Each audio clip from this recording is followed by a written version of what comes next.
Hello everyone, I'm Pepper580, welcoming you to another episode of Let's Play IRL. This episode I'm going to be talking about E3. Basically, I know I'm a little bit late. I was away from home during a month. E3 happened while I was away, so I couldn't really give my thoughts on what E3 got to me. I basically didn't follow. I don't follow Sony that much, so Sony talk is going to be as minimum as possible because I don't really have that much of an opinion about the PS4, the games, or anything because I don't really know anything about it. I've not done my research about it, so for now it's just going to be I know about the console, and I just think this about the console. Xbox One, there's going to be a little bit of talk about Xbox One, but mainly this video is going to be about the games that were announced during E3 on the Nintendo Direct. As you know, Nintendo didn't host a conference like they usually do every year. They instead got a Nintendo Direct on the day of E3, the first day of E3, and then they explain a little bit more about the games in a showcase on the show floor the first day of E3. So I'm just gonna be talking about the games. If you're wondering why I have the headphones, it's gonna be a long. It's gonna be kind of a long video, kind of like a long recording session for me as well. So I'm gonna be just winding up a little bit in between sounds and listen to some music and listen to some videos. At the same time that I'm talking, I'm gonna be moving around to don't forget what games I want to talk about. So let's start. So first of all, I want to talk about Pikmin 3. So Pikmin 3 is one of the most expected games, one of the most long-awaited games. I've been waiting for Pikmin 3 ever since 2006, I think, where Miyamoto hinted at that Nintendo had been working on Pikmin 3. I think it was 2006, 2007, that there would be a Pikmin sequel. Then no word got out. They were not working on it. We didn't know anything. I'm not really sure if it was 2004 to 2006. But they left the doors open. Then Skyward Sword was coming out, and Miyamoto told us that Pikmin 3 was a reality. They were working on it for the Wii, and then they changed it to Wii U. So now the game has actually taken its shape. We got trailers, we got gameplay, we got some explanations from Miyamoto himself, and now we got this. We got 3 different characters. It's Alf, Brittany, and Charlie. And we got the new Pikmin types, the Rock Pikmin and the Flying Pikmin. The 5 previous Pikmin types are going to return. No no official word has been out for the Purple and White Pikmin though. But they've been seen on screenshots and official artwork, so they're going to be making a return more than probably. But we got those 5 basic Pikmin types around this time around: Red, Yellow, Blue, Rock, and Flying Pikmin. Purple and White are yet to be confirmed by words, but they have been confirmed by screenshots. So the main premise of Pikmin 3, as I've understand it so far, is that those 3 new characters that are going to go into the Pikmin planet come from a distant planet that is running out of food. And basically what that means is that they go in the Pikmin world, and they are they're recovering fruit, they're getting seeds, and they're getting juice to survive. So that's what I understand. You can play as long as you get fruits and as long as you have food for your characters. And the main goal for the game is to get as many seeds as possible. That is the story mode, I think. I don't know how to clear it. They have not said anything about that yet. I'm really excited. It comes out on August 4th. It's got 3 modes. Of course, the story mode's the main mode. Then you got mission mode that was explained by Miyamoto himself. Mission mode will actually consist of, obviously, missions, but it's not quite. It's kind of like a challenge mode from the first 2 Pikmins, but it's a little bit different. Mission mode will actually give you a specific objective that you have to achieve in a certain amount of time. For example, you have to get as much gold as possible, or you have to beat a boss in a certain time limit. So that is one of the things that I really liked it, the idea of mission mode. And then we got the Bingo Battle, which is an evolved form of the 2-player battle from Pikmin 2. Basically, 2 players pit against each other, same screen. They're captain against captain. You can select captains from the previous games. You can play as Olimar. I saw that when Miyamoto was explaining. And what basically they give you a bingo card, and they give you a lot of objects that you have to collect. And the first one to fill in a line any which way, which is basically a bingo, wins. So it looks really interesting. I'm really hyped up for Pikmin 3. I've been waiting for it for a long time, and if I would have to give a rating to the presentation of the game and how I expect it to play out, I would give it a 4.5 out of 5, just because I don't know, I feel like I'm not that much hyped up now that I know all of the 3 characters. It's almost perfect, but I still have to play the game, of course. It's not a review. If I had to rate the presentation, I would give it a 4.5 out of 5. So it's really good. Now, then I want to talk about Donkey Kong Country Tropical Freeze, which was announced this year. Retro's secret project was that a new Donkey Kong Country game, a sequel for Donkey Kong Country Returns, but this time around it's not like the same line as the first Donkey Kong Country games. And whereas King K. Rool was the villain, then King K. Rool was the villain, and King K. Rool is the villain. This time around they're changing the villains, as in Donkey Kong Country Returns had the Tikis, and now we're having Vikings. Vikings are going to be the main villains in Donkey Kong Country Returns. Donkey Kong Country Tropical Freeze. It was a little bit complicated to say. And we have Dixie Kong returning from Donkey Kong Country 2. And we are also going to get a 4th playable character, but they were not allowed to talk about it yet. The game is set to release by the end of the year, I think. It looks really promising. You have to go through 5 different islands in order to get to DK Islands, which means that you are going to get thrown away off DK Island. The Vikings are going to invade, and of course the premise is Tropical Freeze. They come from an icy land. They are going to freeze Donkey Kong Island, and you're going to get up to the main part of the Donkey Kong Island. There's going to be the boss battle, the final boss. It looks really promising, looks really well. Water levels are back. You know I don't like water levels, but Donkey Kong Country really stands out for its water levels and ice levels. Like, the level designs are really good. So I'm actually hyped up for seeing water levels return, and there's going to be a limit for how much time you're going to be spending on water. You can only spend so much time without breathing. So that's going to be a new thing that was not present during Donkey Kong Country 1, 2, or 3, as you could swim indefinitely. But now there's going to be a breathing limit, and I'm excited to see how that plays out. Controls still seem to be varied, and they are actually making a difference now, because if you remember, Donkey Kong Country 2 had only Diddy Kong and Dixie Kong as playable characters, but now Donkey Kong will be playable as well, and he can team up with Dixie Kong. Dixie Kong will have her usual swirly thingy, and when you're carrying Dixie Kong on the back of Donkey Kong, they can, like, they're floating as if it was Diddy Kong's backpack, but instead of doing this, you can actually make Dixie Kong rise a little bit. So that's going to be interesting. I'm still waiting for the 4th character. It's going to be really interesting to see how everything plays out in this new Donkey Kong Country game. The graphics look amazing as well. Something I forgot to mention about Pikmin 3, which is also stunning. And I'm really excited to see how this plays out. I love Donkey Kong Country games. I love Donkey Kong games, and overall, I'm really excited to play this. If I had to give a rating to the presentation, or just how the game seems to be right now, I would give it a 4.5 out of 5, because of course it's still not all of the details finished. I don't still know what the last playable character is going to be, but I'm really excited for it, and it's almost perfect as well. Really good games this E3. Now, I was a little bit let down by the next game I want to talk about. It was Super Mario 3D World.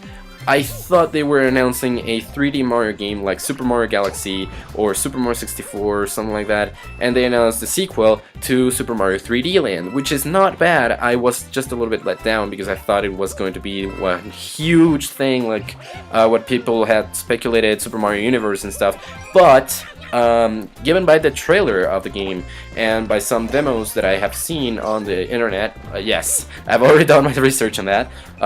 It looks to play out really well. It seems to have gotten a strong sense of, I don't know, the depth that you were supposed to perceive in 3D land with the 3DS. It's still there with the Wii U in a certain way. And there seems to be a lot of playability and replay value, as they included all 4 characters from Super Mario Bros. 2, except for one little different thing. I don't know if you remember that New Super Mario Bros. Wii and New Super Mario Bros. U utilized the blue and yellow Toads instead of the traditional red Toad as playable characters. Well, it seems Nintendo has taken to their attention that the blue Toad is a little bit more appealing to more people, and they used blue Toad instead of red Toad, but there is still a red Toad inside of the game in a clip that they showed, going around a different kind of level. So Super Mario 3D World draws up a lot of inspiration from other games, from other Mario games, and they're just going like crazy, giving us so many different things, like the power-ups from the past games, and we also have the new, for example, translucent pipes, and we also have the bell that can transform Mario into a cat. And the cat power-up, I've heard a lot from the people that played the demo, and I've seen it myself. It seems to be overpowered. I mean, you can strike with it as if it was a punching attack. You can run faster with it, you can climb walls with it, and you can even get up flagpoles with it. So that's a little bit more of a, I think it's a little bit overpowered. I hope they balance it out later. But really, I'm excited for the game. Not so much because I never owned 3D Land. I wish I could own 3D Land, but I've played a lot of it. And seeing as the boss battles are going to be different, not just going to be Bowser all the time, I think it's going to be it's really going to be playing out a different story, not just Peach getting kidnapped, as you can play as Peach. And it's going to be really interesting to see what 3D World has in store.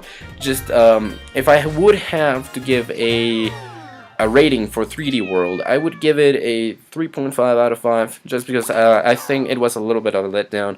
It still looks really promising in terms of gameplay, variability, replay value, and the secrets, for example, of green stars that you have to collect instead of star coins or comet or star medals or something. Look really well hidden, so you have to explore the worlds really well, so that's a good thing. But I think they just really scratched the surface with the announcement, so I really hope for the best with Mario 3D World. I will be buying the game when it comes out. I think it comes out by the end of the year, and I will be buying it, so I'm really excited for it, just not so much as the other 2 games I've talked about up to this point. And now, going for a game that I'm really excited for, Super Smash Bros. But this time around there's 2 different Super Smash Bros. Not so different, but different.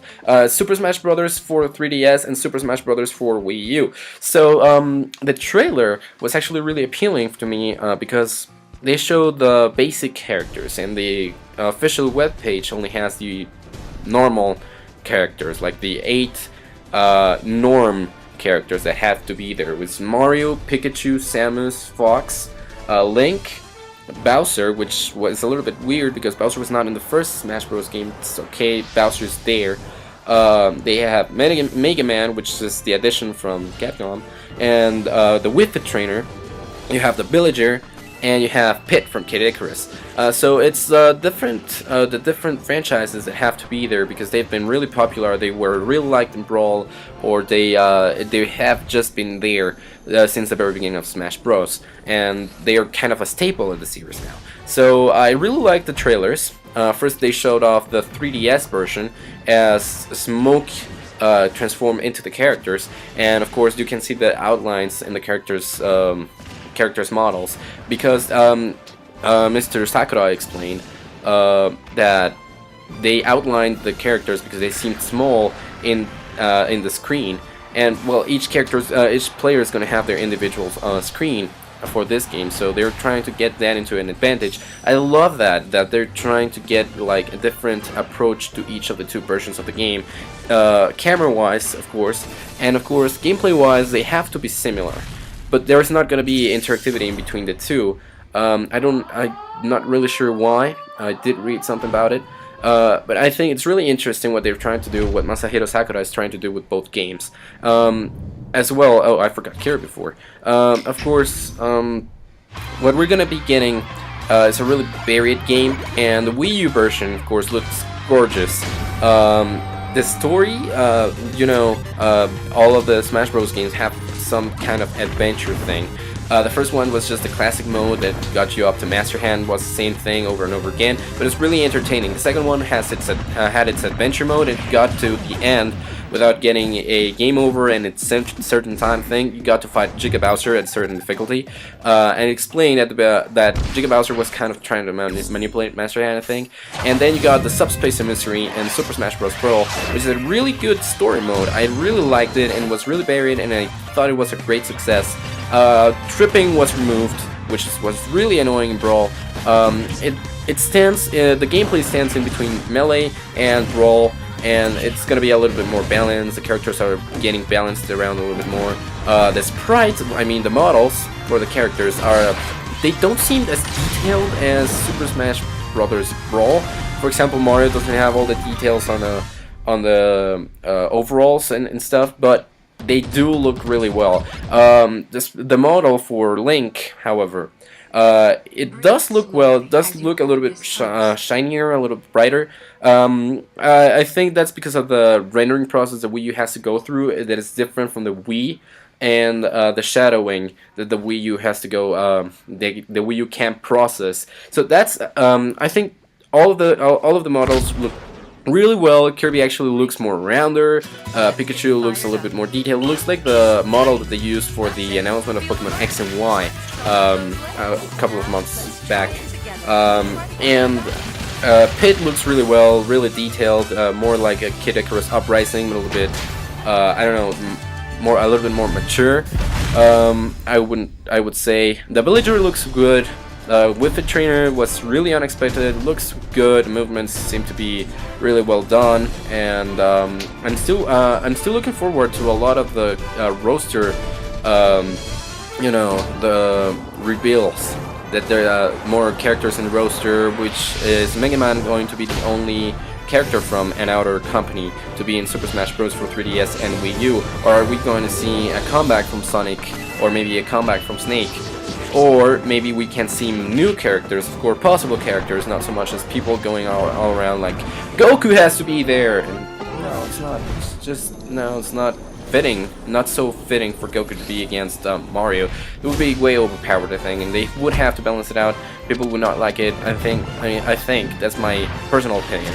But overall, Super Smash Bros. For 3DS and Super Smash Bros. For Wii U looks to be great games, and I'm really looking forward to them. If I had to put a rating for each different one, I would put a 4.8 for the 3DS one, just because the details always slip up and go right into the Wii U version, which gets a 5 out of 5 for me.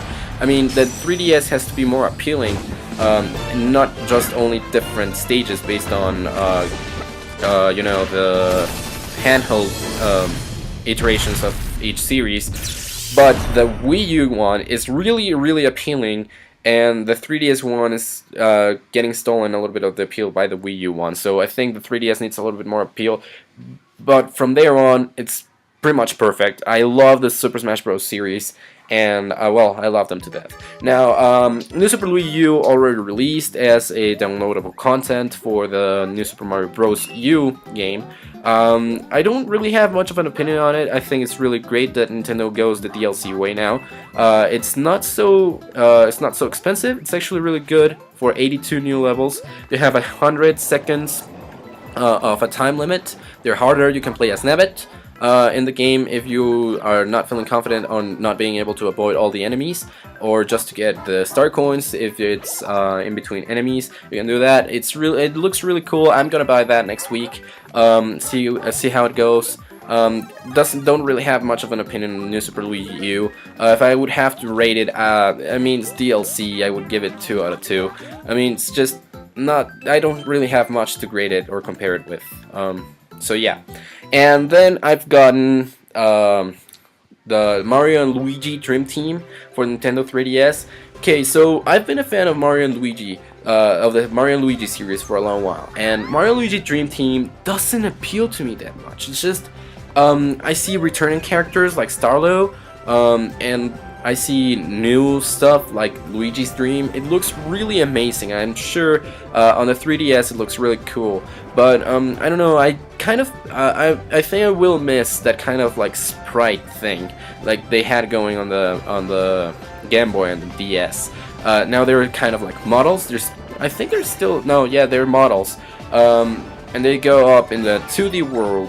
And then in the real world, when you're out of Luigi's Dream, they go into a 3D kind of plane perspective up from the top. It looks it doesn't appeal to me that much. It looks entertaining, and I've been a fan of the series for a long while, so I'm gonna get the game. But I don't know that much. I mean, Peach gets dragged inside of Luigi's dreams by some villain. Then Bowser gets inside as well. It's just a mixture. Returning characters, as I said, like Starlo and Mr. Mustache that was talking all the French all the time. I forgot his name. I mean, I'm excited for the game, just not that much. It does look cool that some boss battles are gonna have Luigi become a giant as Bowser was in Bowser's Inside Story. So they're taking a good step from the previous entries in the game, and they're taking it into a good direction, I think. It's just that it doesn't appeal to me that much right now. So I'm looking forward to the game. If I had to give it a rating, I would give it a 4 out of 5, just because it doesn't appeal to me that much. I don't think they're making it as appealing as they could have been. The giant boss battles are the most appealing thing for me up to this point. So they're taking a good direction with the game, I think. I'm now repeating myself, but that's what I think about the game. Then there's The Legend of Zelda: A Link Between Worlds for the Nintendo 3DS. I think that's one of the most mind-blowing announcements that was made before E3. They showcased it, they got a Nintendo Direct about it as well, and then they revealed the true name, A Link Between Worlds. They got a trailer for it, and I think I've not given my opinion on this yet.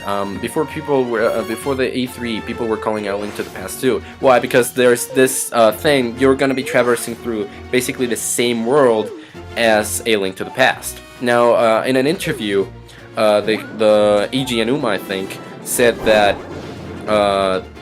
the fact that you're playing on the same world as A Link to the Past doesn't mean that you're going to be playing as the same Link or the same, or you're going to be rescuing the same Zelda. They're going to be playing, maybe they will be different Link and Zelda, maybe they will be the same, but the world will be changing a little bit. And Link can now turn into a painting and go inside of the wall. So that's cool.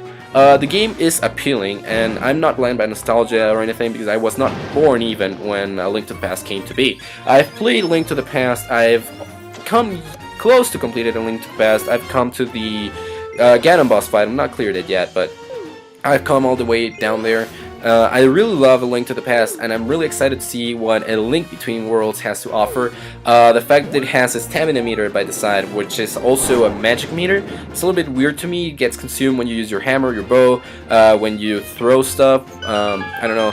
It looks a little bit weird to me, but I think that's going to be a fact, something useful to control some items, because, for example, the hammer looks a little bit overpowered for some enemies, and the enemy's AI is actually looking really well. Moldorm, as I saw, is kind of like the boss they've showed so far.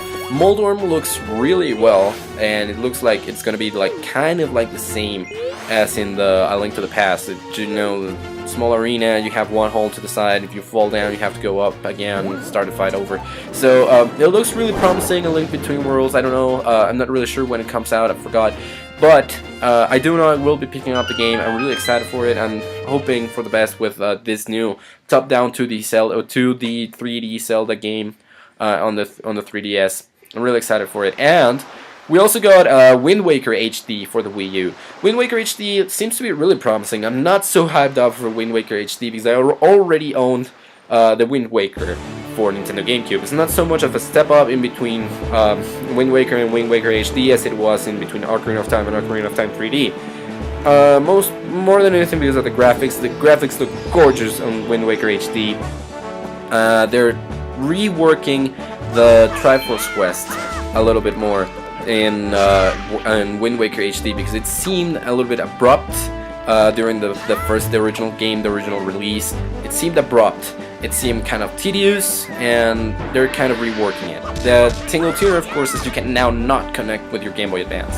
They're reworking it as well. They're trying to make it as a Miiverse feature. I think that's really interesting. They're going to implement that as soon as you get to Windfall Island, Free Tingle, and then you can receive and send stuff via Miiverse. So that's really cool. That I think is one of the most interesting features. Miiverse is gonna play a long and big role in how you interact with a lot of parts in the world. If you get stuck, you can ask by Miiverse instead of just looking to the internet, which was already a gateway to everything.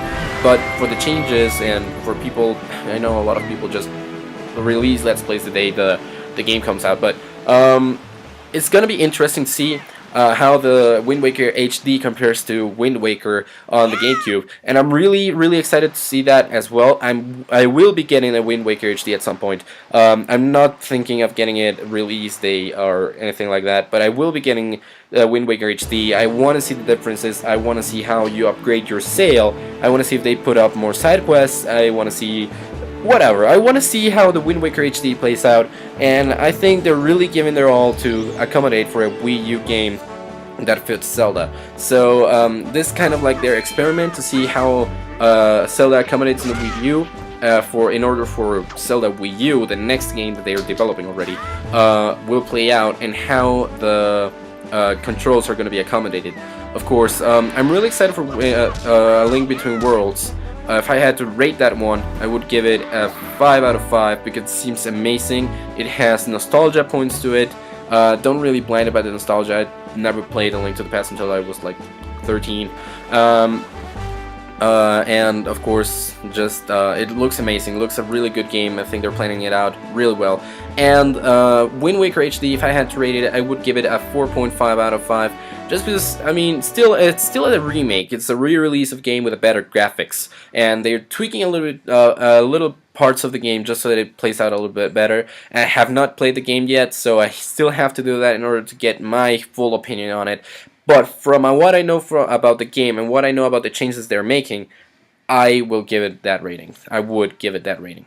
Okay, so I finished with the more main part about that. But there's still some games that I'd like to talk about. For example, Mario Kart 8. It looks amazing. It looks beautiful. Graphics, just stunning. And the mechanic about driving up slopes and stuff, like the anti-gravity thing in Mario Kart 8. I mean, that thing is interesting as heck. So I didn't get Mario Kart 7 because of money problems. I still don't have money. I don't know how I'm gonna get all the games that I said that I'm gonna get, but I will get them. Don't worry, because now it's easier to get them because they're on the eShop instead of just going out of the retails. So I will be getting Mario Kart 8. I'm hoping that I can get Mario Kart 7 as well. But Mario Kart 8 looks amazing, gameplay-wise, graphic-wise, and I mean roster-wise, I don't know. Mario Kart 7 had a weird roster, but I'm hoping for the best with Mario Kart 8. So the title's still stupid to me. Like, Mario Kart 7's not original. Okay. 7th title, the first time they did that, just Mario Kart 7, perfect. Then Mario Kart 8 comes in. I wouldn't call it just Mario Kart 8, I would have called it Mario Kart Anti-Gravity or something like that.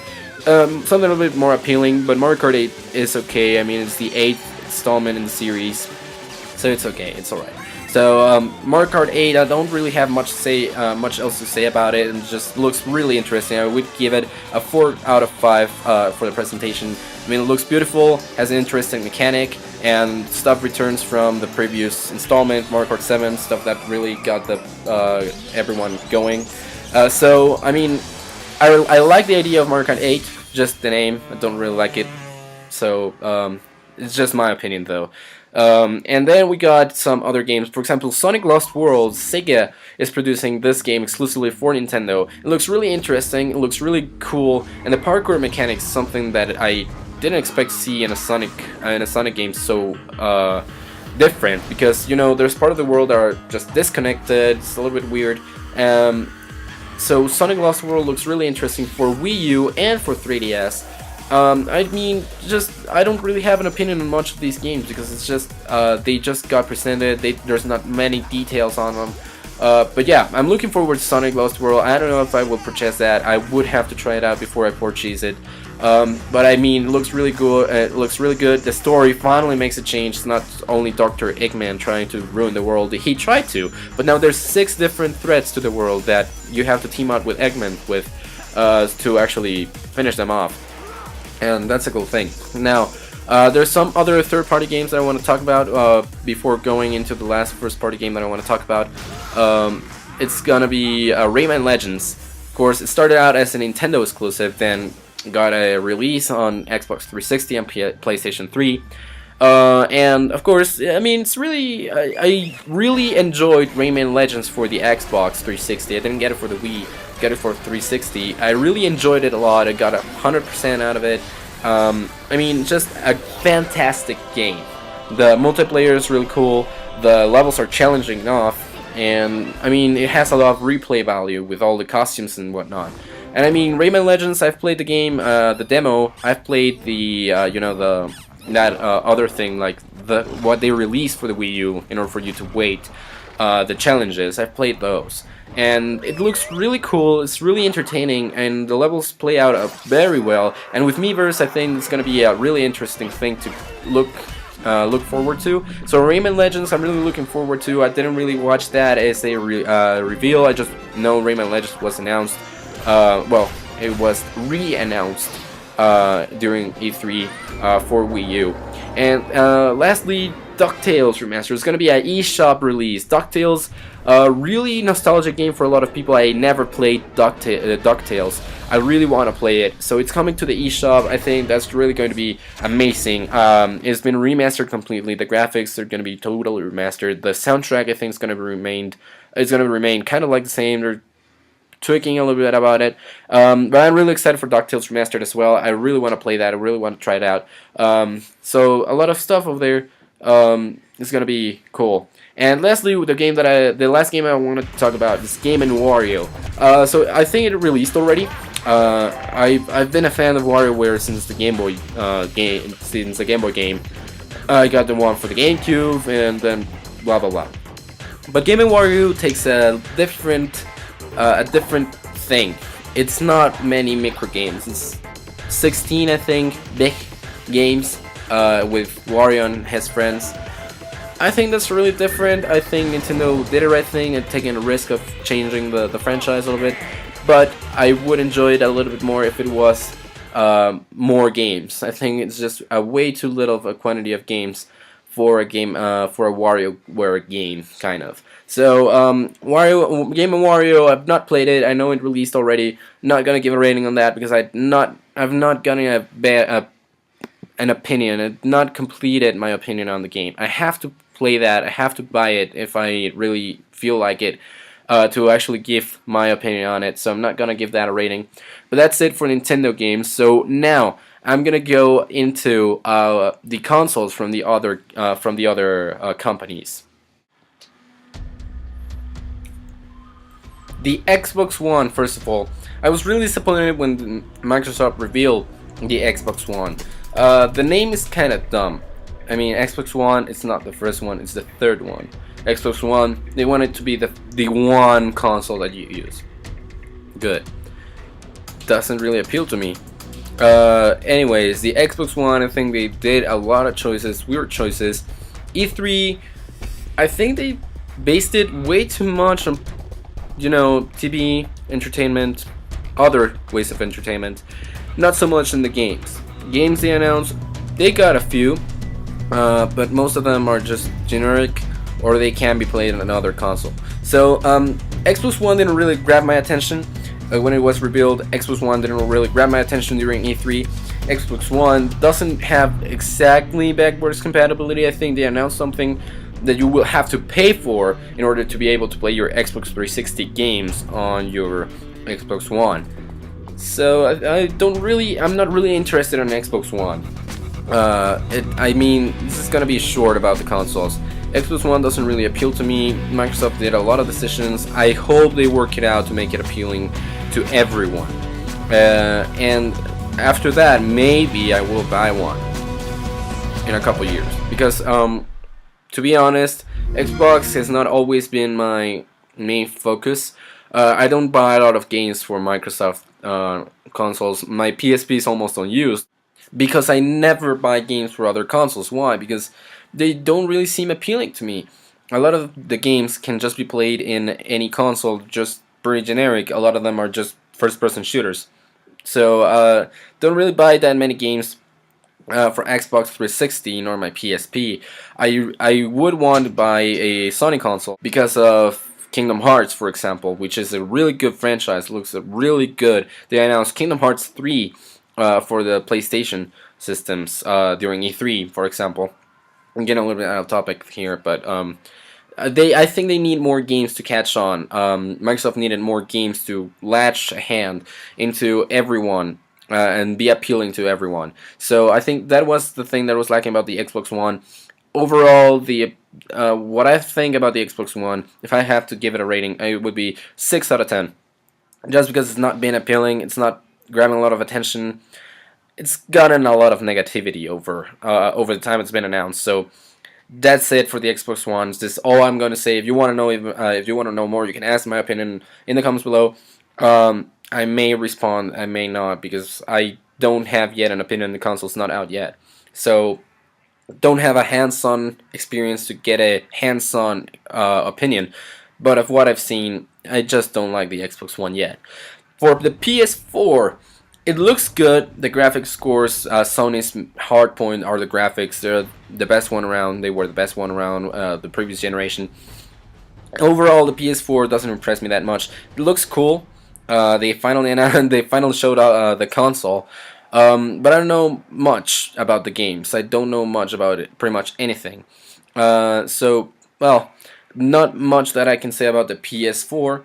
Just that if I had to rate the PS4, I could give it 3 out of 3. Because I know pretty much nothing, but what I know, it's good things about the PS4. So it's not gotten that much negativity as the Xbox One. But I will do my research. If you want me to talk about something else or a game in specific, suggestions in the comments below, guys. So that's gonna be it. Thank you guys for watching, and I will see you for another Let's Play IRL. This was a really long video. So hope you guys enjoyed it. I will see you guys next IRL, probably Let's Play IRL outside. I will be having up soon, and for normal videos. Okay, see you guys then. I really hope you enjoyed that episode of Let's Play IRL, but now I have a question for you guys.